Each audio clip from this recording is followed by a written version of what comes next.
Well, it is the end of winter, and it's really the last time that you'll be able to spray your fruit trees to really control diseases and pests. You can see here that the leaf buds are just starting to swell, and you want to make sure that you do that spray before that happens. So I'm going to just get started here.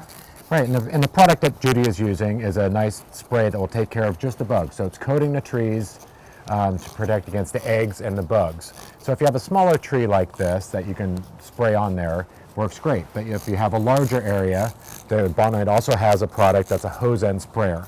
This one takes care of the bugs and also the diseases. So this one hooks up to the end of a garden hose where you can spray that on there.